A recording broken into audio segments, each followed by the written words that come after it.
Nag-align lahat. Nag-align lahat. Sabi ko, wow. Last week, it was all about Nikko's triathlon journey. Hard work and discipline can take you to far places you've never expected, but may factor of luck and gratitude. For this episode, it's about his post-triathlon life. Leading up to the 2019 SEAG Games, and then suddenly, I got an injury. I crashed on the bike and I broke my left arm. Can we ask, or is it too personal?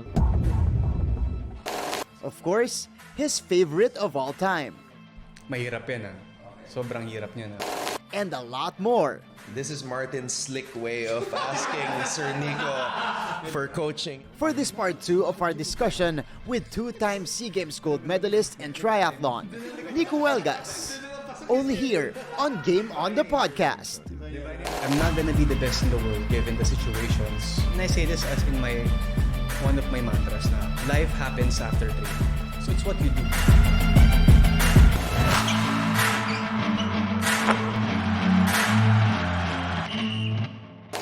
Post-triathlon king era.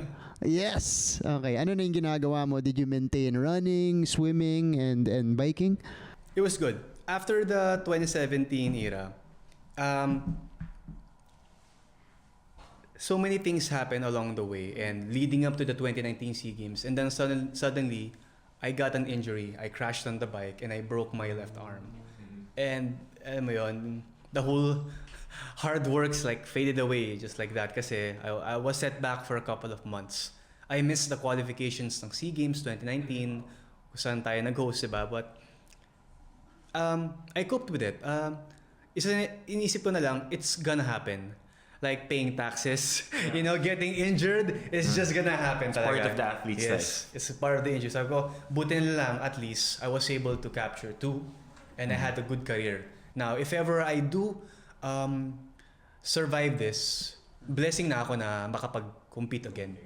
So, it was steady naman. I won the Ironman 70.3 in Cebu, Asian champion, and then pandemic happened, and yun nga, with all the struggles, now I'm entering real estate.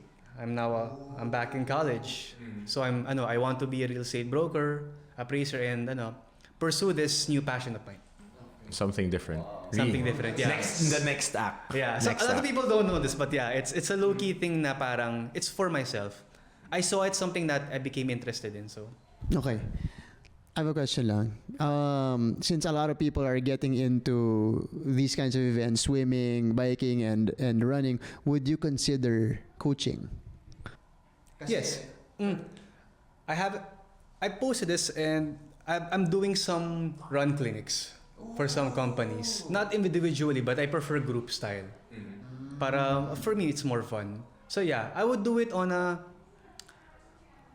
often basis kapag kailangan. But I don't sell myself na parang, kung gusto niyo mag-run clinic, ganun. Pag nagkataon lang. This is Martin's slick way of asking Sir Nikko for coaching. Being part of the... Kahit mini program lang. yung mga 2 months. Yung mga 4 to 8 weeks lang na susundan natin, na nakasulat, na dito. Tapos road to gold program. May label eh. Konting microcycle lang nang pwedeng gawin, na ipa-plug in. Kaya lang na pagkatapos niyan, may bill na. May invoice. You know what? Bayaran na game tayo. Hindi, joke lang. The reason why I ask, kasi ngayon, ang daming, di ba, nag-i-engage sa running. May mga former athletes. May mga running clubs na, sir. Nagkakaroon ng running era, no? Parang ganyan. This is my running era. Tayo pa pa na. Yeah, this guy right here. It's good for the community. I'll be shocked if he's... No. I see him wake up in the morning running. Sabi niya sa akin, nagpa-5K na daw 5K. siya. Pero it's walk with the wife. Pero alam naman ako, I'm more of a sprinter, short anaerobic sports kasi talaga ako. Baka may maka-discover sa'yo. No, man. Baka may naka-discover No, man. kay Sir Nikko. Okay, back to the running era. Kasi kapag nalaman nila, nagko-coach si Nikko Huelgas, maraming pupunta sa'yo, sir. Credibility. Credibility when you're being coached by a guy who won it and knows the process of going through it. And specifically, he went through a training camp na, keyword, high-performance training camp. So he knows. He knows that, this is what we're eating. This is the time that you should be running. Ito yung progressions, going to this, and that, point per point. At saka, kunwari, if you're a competitive, athlete, like let's say you're just getting started but you wanna be competitive right away, parang sa gym, di ba? Kinukuha mong instructor, yung gusto mo, nakikita mo talaga na sa kanya pa lang meron ng results. Si sir, you know his credentials. He's been there, he's been on top, he knows what it takes. I think what to I get can to the put to the top. table talaga is to make them understand that it's not an overnight success. It takes years. Then the goal here is to give you a program that's gonna make you enjoy the process. Diba? Pagdating ng pandemic natin, walang masyadong races, wala masyadong competitions, wala masyadong events. For an athlete like you na laging, on the go, active, I'm sure nagtitrain ka pa rin. But what did you have to go through during the pandemic? Well, I got depressed nung natigil lahat ng mangyayari. Our competition stopped, training camp stopped, our allowances stopped. So, we were one of the victims, like a lot of us, diba? Parang, I'm sure people can relate to that. And we stopped traveling. We would usually travel once a month for the entire year. And now, parang literally, you have to stay at home. So, ka-anxiety ako, hindi makatulog minsan. And I found a new light and opportunity by doing relief missions. Kasi most of the time, diba, we get a lot of benefits in life with our careers. And now, I saw it was time for me to give back. So I joined this foundation called STED VIP, and we would do relief missions all over North Luzon. So up north sa Tarlac, Dulo, and then down south hanggang Tingloy, Batangas. And it made me feel more grateful of where I am already, despite na I'm losing a lot of opportunities because of the pandemic. And then I became a military reservist, so I can also help and serve the military in any way. Galing.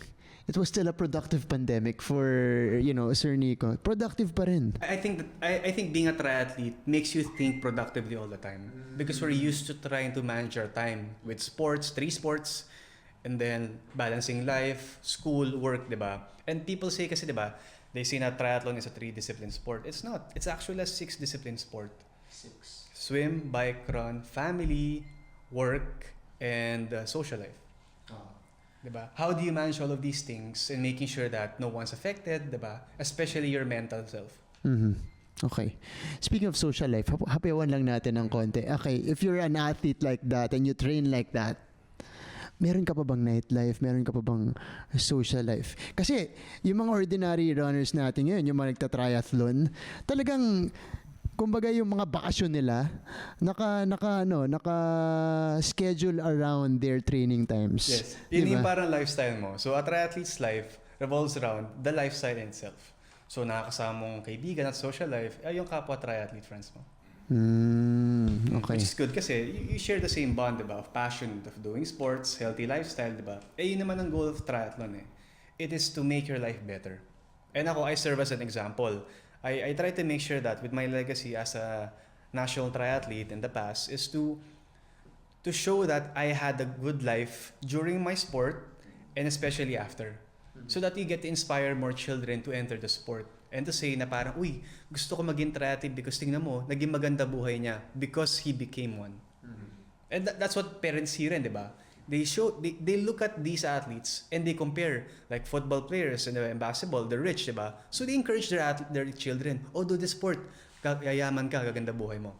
So the best way for you to make that change is to lead by example. So, sa sobrang busy na schedule mo, nakahanap ka pa ng time to be a motivational speaker, which I think is one way for you to impact the next generation and people in general now that you're in a different era of your life. And I've attended some motivational talks, and the speakers always have that one line in the end. Like James Deacon, he says, find the purpose that's greater than yourself. And you kind of touched on it a little bit. Sabi mo, you went back to your why. So para sa'yo, what's your line in your motivational talks that you end with normally to impart to everybody that you're speaking to? A lot of people are looking for success in different aspects. Might be money, family, fame, diba, wealth. But success can only come from doing it for the right reasons. Doing things for the right reasons. And it will come naturally. Okay. Can we ask, or is it too personal? What was your why when you were competing? Because for you to get to that level, like gold medalist and everything, you have to have a strong purpose, like a strong why, strong motivation to get there. Okay, what was yours? To being the best version of myself. Came to a point na I'm not gonna be the best in the world given the situations, probably because of third world countries, weather, funding, diba? Things that you can't control. Or even natural genetics. Diba? Na parang wala ka talaga magawa. But the goal for me was to be the best version of myself. And that's my deepest why. Every day, whatever I do, I make sure I make the most out of every situation. Because if you don't, you're wasting the gift that God gave. Amazing. Galing nan. Yeah, that's beautiful. We can actually end it there. I'm kidding. Di pa. Parable of the talents. Pero until now, do you still compete? Nagko-compete ka pa. Leisurely na lang. Leisurely. Not on super elite level na I needed to do this full time. For the fun of it. If it's not gonna be fun, I wouldn't do it. I don't envy the people who go up against, kasi usually yung leisurely na yan yung mga elite dun sa mga ibig sabihin, weekend warriors. yung mga events na sinasalihan mo, nagka-casual lang na running, na nagka-casual na triathlon, tapos makikita nila sa kabila, Nikko Huelgas, paano naman yan, men? Bakit ganun? Sure, full talo tayo dito. Okay. So, you don't train as hard anymore? Once a day lang. Just to maintain fitness. Health is the first priority. Especially mental, diba, side. And a bit of a balance of both. Kasi, being here in this career for 10 years, I learned a lot, learned so much, but I also lost a lot of opportunities, diba? Opportunity cost. And I missed out a lot of things. Missed birthdays, weddings, family gatherings, my mom's birthday. And those things parang I really valued, especially in the pandemic na importante rin pala talaga to. So with that, I'm trying to make up and I'm trying to make sure I get to touch majority bases. You're in a different era now. You have the POC jacket on, the Philippine the Olympic management Committee. side, yes. I'm proud of you, brother. Thank you. I want to say that I looked at your Instagram, one of your pinned posts, and this is when you were the chairman of the Athletes Commission of the POC. April 11, 2019, you went to Switzerland. Yes. In the International Athletes Forum, the IOC headquarters. I want to ask you, what did you learn when you went there? Because obviously it's a big deal. You're there with your counterparts from different parts of the world. Ano yung natutunan mo with that experience na naidala mo dito sa Pilipinas as the chairman for the POC Athletes Commission? It was one of my vocations, entering the Athletes Commission under the Philippine Olympic Committee. It became my balance while I'm doing my life as my career as an athlete. Kasi on times na I'm not winning, you can get burned out. This is my way for me to cope with burnout, giving back to the national athletes, the Athletes Commission. So when I entered, the Athletes Commission in general all over the world was something new that was established for all different national Olympic associations, national Olympic committees. So for POC, it was something new back in 2015. So me being the newly activated chair, we were to make it active again and to be exposed in the World Athletes Forum. I was the only Filipino, by the way, representing the Philippines because I'm the chair in the Philippines. So I was with the other co-chairs of all of the 200 countries of the Athletes Commission. So our goal was to learn from each other. How can we make our Athletes Commission back home much better in terms of serving the athletes? And for those of you that don't know, our job in the Athletes Commission is we are the bridge or the link between our national athletes to the Olympic Committee. So we were one of the people that helped E.G. Obiena reinstate his status back as a national athlete, diba? After what he'd been through. Yeah. So we were very fulfilled with that because of how we helped him. We gave him the opportunity again to pursue his career. We helped him na parang matanggal yung politika as sports, parang ganun. And with that said, it was fulfilling for us kasi we were awarded by the IOC as one of the best athletes commission all over the world. Wow. Okay. 1 month Amazing. before I stepped down as chairman. Kasi I became a chairman for 2 terms. 1 term is 4 years. Parang Olympic year. So I've been there for 8 years, and all throughout the years, with the help of my co-athletes commission members, we were awarded because of our programs of how it was one of the best structures. Amazing. Congratulations, sir. Thank you, sir. Thank you. So para sa athletes to, yun lang naman gusto namin gawin eh. You're not here to earn money kasi diba? It's a vocational job, and it was a way for us really to do something beyond our sports kasi diba? Minsan some people will say puro sports lang. Hindi, we were also doing other things to balance life. And this is so underrated kasi katulad nung maganda example yung pinagdaanan ni EJ. You know, imbes na ang iniintindi lang niya yung training niya kung paano siya makakauwi ng medal. Kailangan pa niya isipin. Yun yung gusto nating ilin. And he's not the only athlete who's experienced that. Exactly. He's just the most elite. Lahat ng national athletes lahat. natin. Alam mo yun, when you were participating and I mean, personal experience and nakita ko when I was part of the PSC na it's been a struggle for the national athletes that important yung voice nila, especially when it comes to connecting with not only the NSAs but yung International Olympic Committee. And the AC really tries to empower the voice of these national athletes. Okay, obviously you attended that and then you brought the structure, you built the structure here in the Philippines. Can you tell us how difficult was it to do that? Kasi syempre dito sa Pilipinas, pag dinala mo yan, dami kang mababangga. Maraming question sa'yo. Ayo, totoo yan. Okay. Democracy, yes. Naging mahirap ba yung pag-finalize nung structure natin for the athletes? It took a while. It took me 3 years, to be honest. Almost 1 term. Nakaboilo na ako ng second term. Kala mo parang entering politics talaga. Yung first term goes yeah. But eventually, I got to do it with the help of a lot of people. That's for sure. That's one. And second, just be nice to everybody. A bulk of implementing projects is always about relationships. Nothing more. You just gotta be nice to people, propose them that can benefit everybody, and you'll be given the right support by the right people. Paparating na yung Olympics eh. So, I'm sure super busy ka ngayon, sir. Yes, very fulfilling job what we're doing now with the Philippine Olympic Committee. So, we're preparing for the schedules ng ating Olympians. And then sa marketing side, we're looking for sponsors that can support our Olympians. And then, of course, the very first ever pre-Olympic training camp na we provided for the Olympians. Magkakasama sila lahat? Yes. Majority of them who want to be in the pre-training camp. So we placed them sa north of France lang. So with this, we have an advantage of having the edge of, di ba? So, acclimatization, adaptation sa weather, sa diet, and then sa time zone. It's a big difference, especially for an elite athlete, diba? Na every detail counts to win that gold medal versus a silver medal. That's right. Pwede ba kami sumama dyan?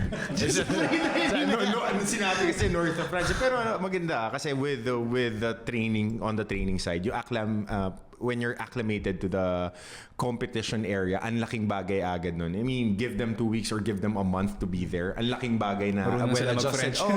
Well, actually, isa na yun. And yung tulog, pinaka mahirap kasi yung sleep cycle, yung circadian rhythm mo, diba? Agree. It's a science. It really matters. The science behind it. Even LeBron says that, diba? They sleep 8 to 10 hours, lalo na on the recovery phases. It's the main difference, especially for endurance athletes, coming from a triathlon side. It's more than what you train. It's also how you recover from the workouts. And you feel that, ayoko magpaka-poser dito, but you know, I started because I started running last December and I'm going to the longer distances now. Yung mga races natin sa Pilipinas, madaling araw. So, pag isang oras lang yung tulog ko, nararamdaman ko pag tumatakbo na ako. Sabi ko, wait lang. Nung training, kaya ko to ah. But ngayon, parang hirap na hirap ako. And again, 8 to 10 hours for an elite athlete who will compete against the best of the best in the world is very much essential. Yes. Okay. So, ang ganda kasi may gantong initiative. I think for this particular edition of the Olympics, of course, it's gonna be held in a very special place in Paris. Di ba? Hindi lang sila nagko-compete doon, magte-training doon. Libreng sightseeing yun every day. Okay, so this is a very special edition. And we have a few individuals representing the Philippines. It's actually very special indeed for Team Philippines specifically kasi we're actually celebrating our 100th year In participation. Yes, in the Olympics since 1924, I think first one.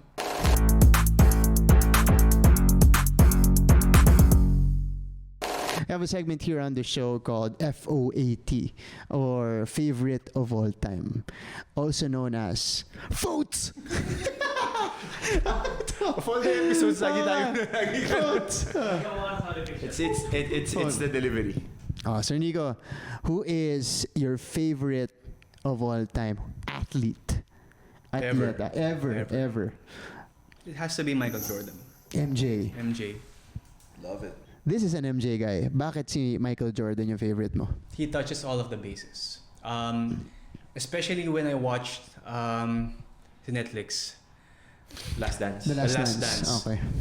Hindi lang sa kanyang talent in-apply niya yung kanyang performance as the greatest of all time, but when he got injured, he went back to college to finish college. He set a good example on and off the court.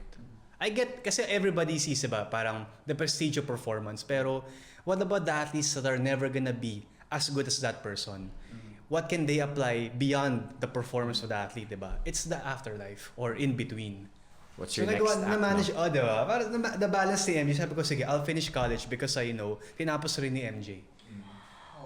Sa dami ng takeaways ko sa The Last Dance, that was not one of my takeaways, so that's good perspective. I understand, kasi parang we already know about, MJ's tenacity, diba? Performance on the court, how he's really the big boss, he calls the shots, he's a risk taker, diba? But what about the stuff beyond that, diba? And I say this as in one of my mantras na life happens after training. So it's what you do. And that's from an elite athlete's POV. The way they look at things. Kita mo yung, tama si Anton, hindi natin nakita yung angulong yun. Off the court, beyond the court achievements ni Michael Jordan. I've been exposed to yung mga world meetings with Olympians. Yeah. I got to sit down with different world-class athletes during their time and their post-life. I was with them with different achievements. One is an multi-Olympic gold medalist. One is a one-time Olympic gold medalist. One is an Olympian that never won a medal. And then one is will never be an Olympian. Ironically, who are the ones who are actually comfortable in life is the Olympian that never won the gold medal. Oh, bakit? And it gave me that perspective because the person also prepared for the afterlife. It always goes back to you finding your why. So it gave me the perspective na parang, di ba, your why. Parang sabi ko, I'm willing to give up one of my gold medals and just become a probably one time, but I know I'm well off and comfortable after my career. That I never get to beg, that I'm on the giving side rather than the getting side of the financial status. Amazing. Speaking of giving up gold medals, at least you still have one more. I mean, you need to update us when you find the original one. Pakitag mo nga kami pag namuha mo. Okay, so I have a twist dito sa ating favorite athlete of all time. But before that, so you mentioned MJ as your favorite athlete all over the world. Sa local naman, who's your favorite of all time? Manny Pacquiao. Manny Pacquiao. Okay, Pac-Man. So I have a twist with our segment here on the show. If you were to create the ultimate Filipino Olympian in mind, body, and spirit, who would the three Filipino athletes be? So whose mind would you like to have? Whose body? And whose spirit? To create the ultimate Filipino Olympian. Mahirap yan Okay. Sobrang hirap niya For mind, I'm gonna go with Paeng Nepomuceno or bowler. For the body, I'm gonna say, Manny Pacquiao. And then for the spirit, you have Heidelin Diaz. Amazing. Wala na. Doon ako sa Sure gold na yan. yung genetic freakness ni Pacquiao nung peak niya. Yeah. Gusto ko yung Paeng choice. I mean, this is underrated. Paeng Nepomuceno. Okay. Yeah, you should be elite level thinking to be sustainable that low. When I met that guy, my first time I met him was here in GMA. We were guesting. I was just a national athlete team ko pa lang na net. 2011. And pinakalala sa akin, kasabay kami. Guesting kami kay Chino, Trinidad. Tapos binilungan ko yung producer, boss, sino itong kasama ko matangkad? That's paying mo na po, boss, ano? Yun ang babasa mo sa mga hey kasi books mo dati. He sounds familiar. My gosh. Yung lack of yung mga na-miss out ko, yung mga information. Sa susunod, ikaw na yung tatanungin, sino ba yung pagi mga bagets sino ba yung kasama namin yung tisoy? Nag-guest kami. Not the ones in their runner era right now. They know him for sure. It's a shame if the runners don't know who he is. Yung Paeng Nepomuceno Nah, he's on the young side though. Yung Paeng Nepomuceno, for the Gen Zs, kinikwento yan ng mga magulang. Diyan nasa namin, nasa araling panlipunan sa textbooks AP. yan. Sakto. Sa mga last page yung mga Yung mga heroes. sino yung mga kilalang mga Pilipino internationally. Nasa last page yun, pero doon ako na-excite. Sino ba to? Uy, ang galing niya. Mga legend athlete. Kaya tayo nandito kayo. Tignan natin. Okay. So yung mga runners dyan, Nikko Huelgas po, a legend in the game. Yep. Already. So, magpapakoach kayo. Sabihan nyo ni mga kumpanya nyo. Kontakin. Ang ente dyan, kukunin motivational speaker. Tapos, Sir Nico, baka interested kayo tulungan yung running club namin. Ako, di ba? Ready yung Okay.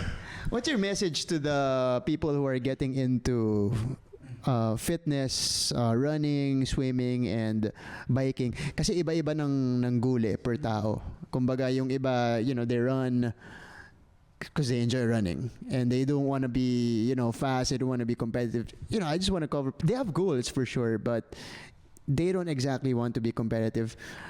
Especially for the newbies, ano yung message mo sa kanila? May papayo mo sa kanila? Always start with the first goal of just enjoying the process.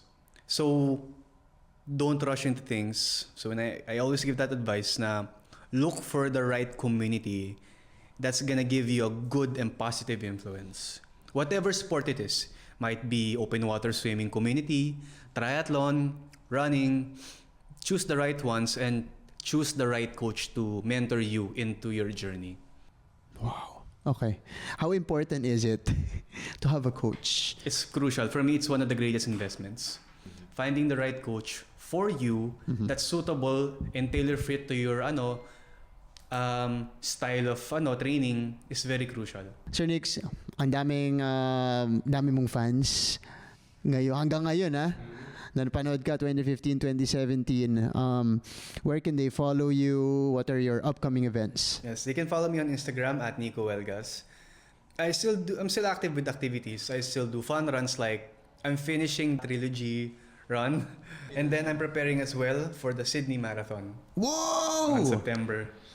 Yeah, so my training camp will actually be in France, yung base training ko. So, Grabe naman, north of France mo magka-training yung chief de mission natin. Nagta-training din di ba? Teka, magmamarathon ka pa sa Sydney? Okay. Let's hope. Pilitin, By the way, Sydney Marathon, it's not an easy marathon. It's hilly. Medyo marami siyang elevation. Any marathon is not easy. Okay. Sa bagay, diba? When you go to Chicago, it's mostly flat. Pero yung Sydney, sir, kaya ka ba? Kasi yung nagulat ako, nag-ano siya, Hoka Run, yung leg 1 16K ba yun, sir? Okay, 16K. Ang sakit nun. Sa Baguio mo Baguio. ginawa. Against iba pa yung elements na kalaban. Malamig. Bakit sa Baguio mo ginawa?